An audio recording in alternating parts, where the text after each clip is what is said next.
We're here to celebrate the launch of David Taylor's newest book, and we'll be hearing from Bryce Milligan, Jim LaVilla Haviland, and David Taylor. Just to let you guys know, we also do have a holiday special running right now.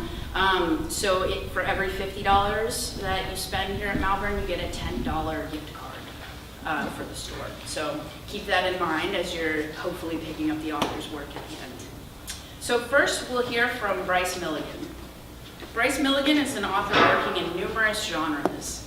A member of the National Book Critics Circle, PEN American Center, and the Texas Institute of Letters, his reviews and essays appear in many journals and newspapers, including the New York Times, the Los Angeles Times, the Chicago Tribune, and the Dallas Morning News. Milligan has been the publisher, editor, and book designer of Wings Press since 1995. His poetry and his song lyrics have appeared in numerous literary magazines, including Southwest Review, Asheville Poetry Review, Cutthroat, the Texas Observer, Clover, and others. Please welcome Bryce Milligan.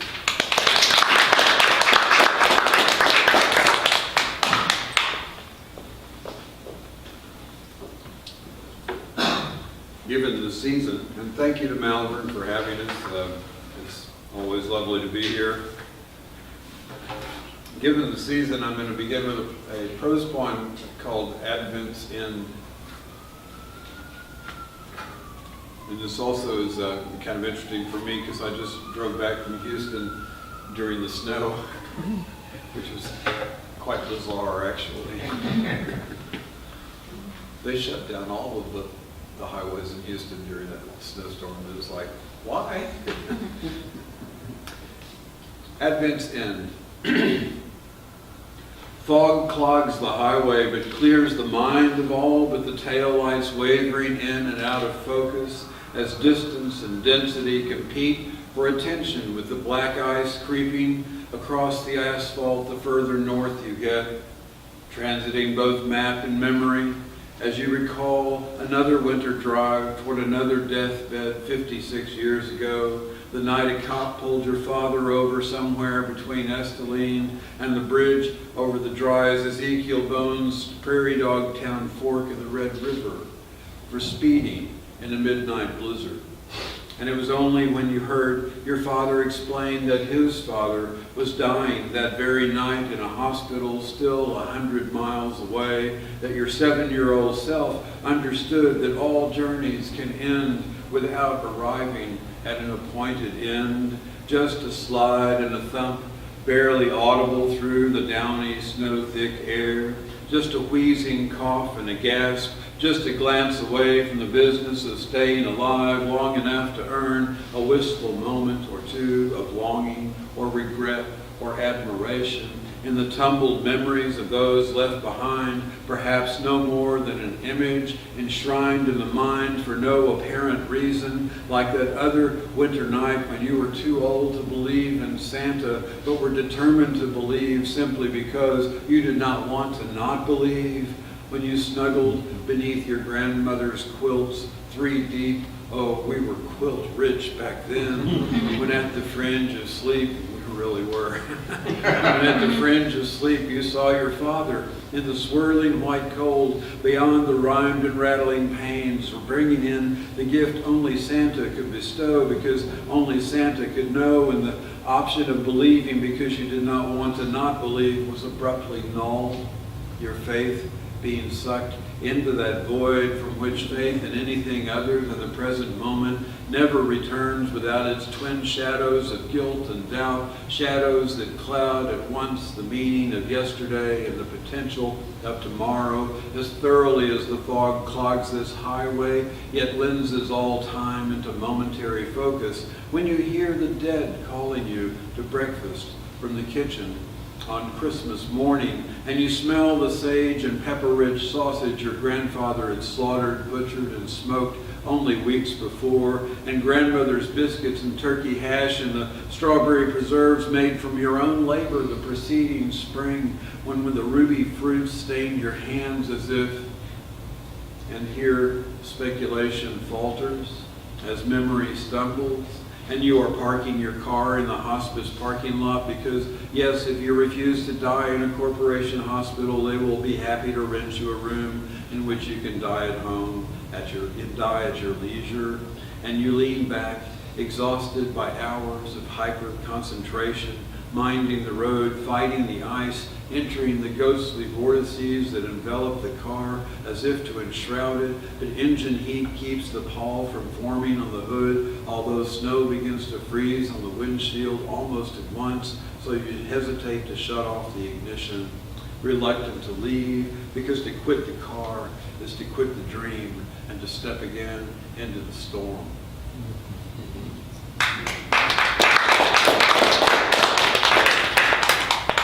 That happens to be all one sentence. Seriously. I know.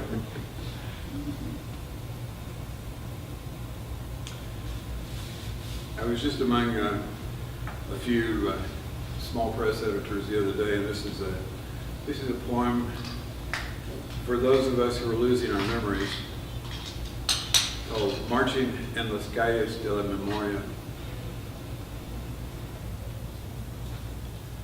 I know I was there, he said. There's my face in the photos, my phrasing in the manifestos.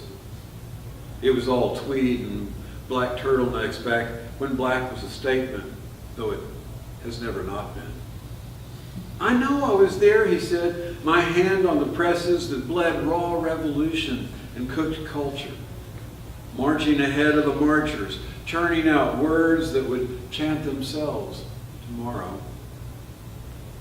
I know I was there, he said. The paranoia struck deep and left echoes of fear. Narcs and moles, once comrades, trusted friends who shared everything in the purple haze of hope. I know I was there, he said, though what I say today eludes me, and the keyboards become a maze that coffee won't cure, and midnight will not illumine, though I know. I know.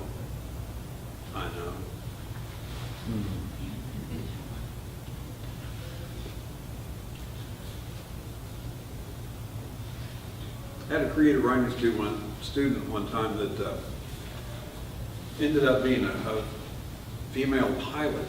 And this poem about her is called Wings. She didn't last too long. To fly is to live, she often said at 15, showing the sling with a broken arm that would not be her wing.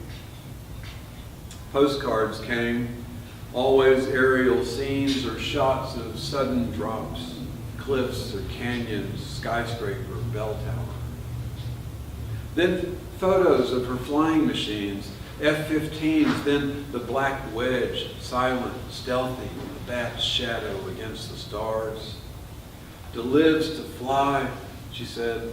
To fly's to live, she often said at 30, showing the steel, plastic, microchip miracles that were her limbs. On the impossibly high bridge above the Rio Grande, she paused, left a pile of postcards, each stamped and signed, to dies to fly.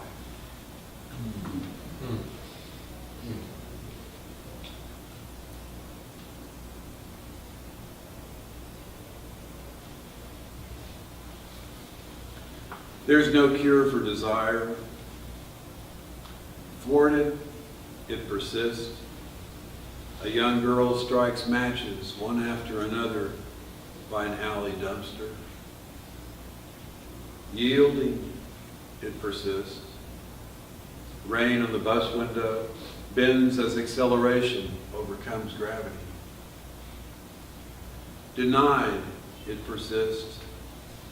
3 aged black-robed priests sit in hoar tribunal, demand all her details. Fulfilled, it persists.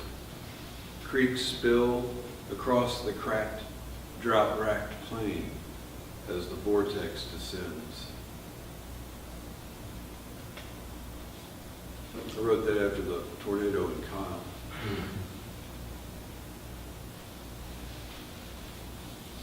I'm going to read one that David heard reading we did the other day, because David is the only guy I know who's kayaked around icebergs.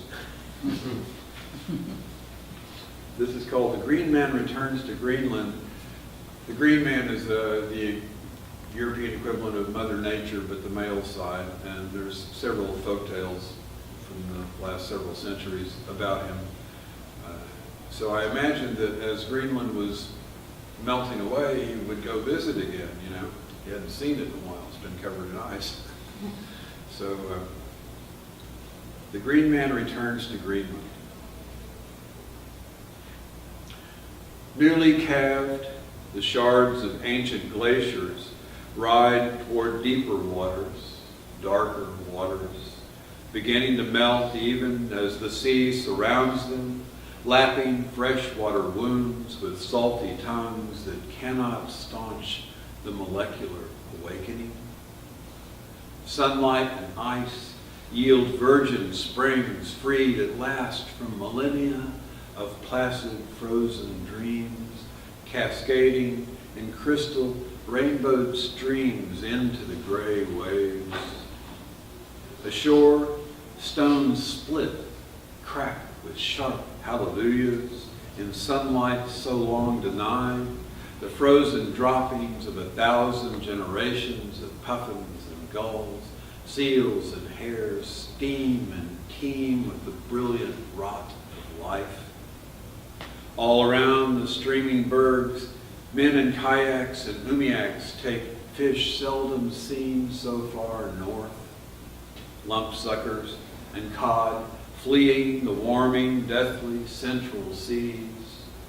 Somewhere in Greenland a furtive shadow falls as the Green Man walks paths dim in his memory, calling forth blade and leaf, yet even he, for whom green is all, stares confounded at the ultimate cause of this riot of life. On every hand, vessels greater than the greatest gray whales converge, floating islands, steel forest to his eyes, with roots that draw black blood.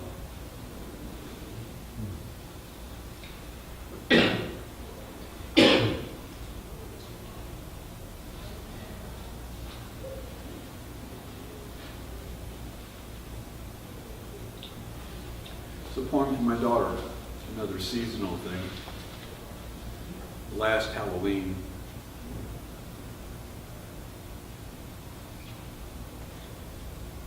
Nicole, you remember Brigid? Of course. The Christmas tree is a brittle brown skeleton by the back fence. Before the autumn photographs, belated leaves of memory fall from the drugstore envelopes, and we gather to see how the camera caught us. What I noticed first are the missing. There's no scarecrow picture, for there is no scarecrow sitting in the red metal chair this year. And the birthday pictures are just that, markers, moments, cakes, candles. Here I am planting a pine in the yard, and I wonder if someday someone will stand beneath it showing this photograph to a small child saying, he loved trees, he did. Like the scarecrow, I will be a squeakless memory in the rusted metal chair. Enough pathos, I think. And I listen as my daughter critiques her Halloween costume. Something did not go with something else. When I see what I saw through the lens and tried to forget, my princess, chin and palm, dreaming full sail beside the jack-o'-lanterns, dreaming of her somewhere prince, knowing that this dark evening with its perfect yellow moon was the last she would ever wander as a child, free as the gypsies she had chosen to be, bejeweled in borrowed finery.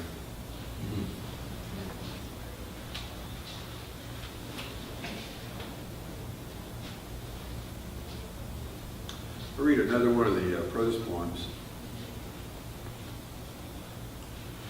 maybe not something not so down.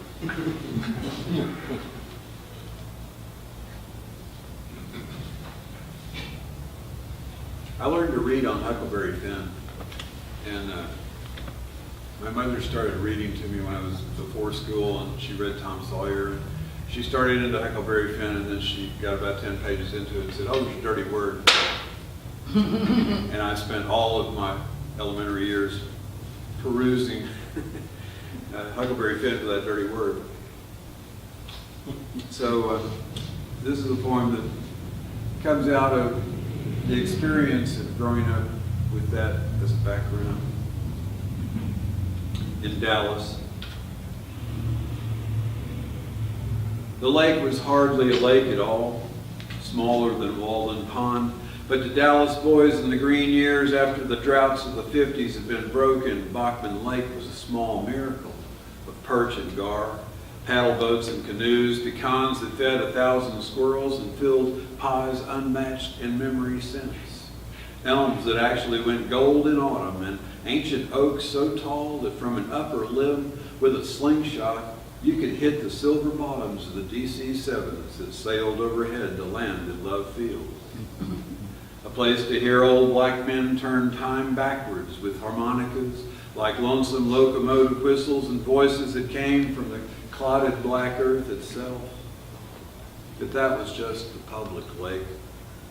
The magic places were upstream, beneath the bluffs where the rich folk lived, down in the tangled woods, the semi-urban home of possum and raccoon, owl and jay, and fishing holes full of crawdads and catfish you could catch with a hook, a string, and a grasshopper, where secrets were told and futures mapped, and a few lucky elders of the tribe discovered sex all over again for the first time, or so it was reported on heart-carved trees, where we, the younger grapevine-smoking philosophers, pondered the inviolable female mystery who lived with her folks a stone's throw away, and how best to live an entire life in the 7 or 8 years left before we would surely die in the unmagical jungles of Vietnam, if the nukes we sheltered from beneath our splintered school desks didn't get us first. And so we sang that we were rocks, fortress deep and mighty, with the same fervor as Rock of Ages, flip and beat, on Sunday mornings, Sunday nights, and Wednesday evenings at the Mount Zion Baptist Church. And thus the appeal of Huckleberry Finn, read and reread until our grapevine smokes became corncob pipes and our striped t-shirts turned into ragged flannels, and running away seemed the only rational option. The Trinity was no old man river, but it ran to the sea, and even if the Gulf Coast was not the Beach Boys' Malibu, it was better than living as echoes of our parents' drudgery, or accepting the Army's unalluring travel options, even if you did get to be a hero in the cemetery. And so we heeded the call of the river, gathering dry logs along the creek, spare 2x4s from unwashed construction sites, nails and rope and tools from anywhere, shaping our raft, stocked with fishing tackle and Boy Scout cooking gear and Wonder Bread sandwiches and slingshots, and all was well until it wasn't. When not one of your comrades, your fellow existentialist romantics, those musketeers, foundation deep somehow, not one would join you for the midnight launch. No one to share the October stars glistening on the lake. No one to help rope and lower the raft over the spillway to the creek that led away to the Trinity. No one to see the curious eyes of skunks and muskrats in the swampy dark, or the mystic static sparking of the red brick power plant, or smell the increasingly toxic vapors that rose from what you would learn later was one of the most polluted rivers in Texas. No one to see when dawn found you setting your bedsheet sail in midstream and reeling in the only living fish in the river, a 2-foot alligator gar, grilled over charcoal on the raft. No one to hold your head while you vomited him back into the stinking water, rippling its beautiful rainbow sheen of oil and pesticides and who knows what else. No one to see you weep with the realization that not even your poetry could protect you from.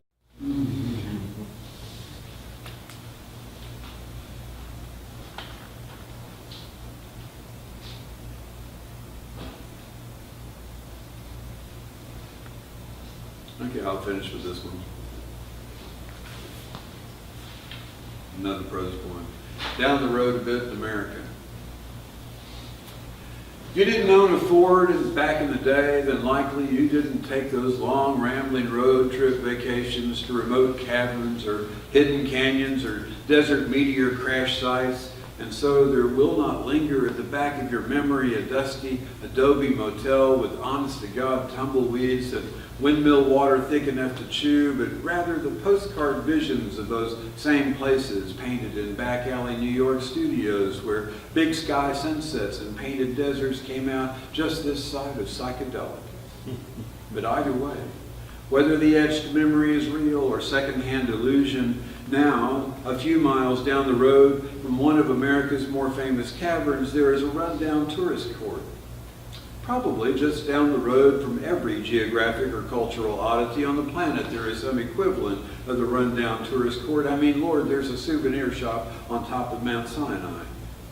But in America, generally a mile or two down what was in the 30s a new 2-lane blacktop, but is now a pothole-pocked, disintegrating back road half a mile or more off the smoothly sterile modern highway.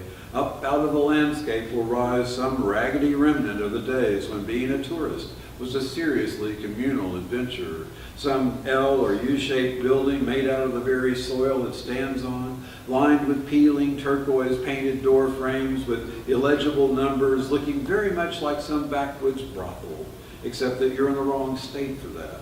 And besides, only the goldenest of golden-hearted hookers would deign to make a warm and welcoming getaway of such a place. And there are not many of those ladies left. Maybe there never were any at all. And with that wind whipping up a dust storm in the distance that looks like sundown before the Ragnarok, and your GPS spouting nonsense and your cell phone that's texting, "Are you kidding?" your every inquiry, then that place by the side of the road begins to have a certain appeal. And you begin to think of yourself as a hollow-souled wanderer about to meet Gabrielle Maple by the now-defunct gasoline pumps, where she will be reading Francois Villon, and you will quote T.S. Eliot to her. Or maybe its appeal is not Depression-era romanticism at all, but simply the exotic absence of neon. Whatever.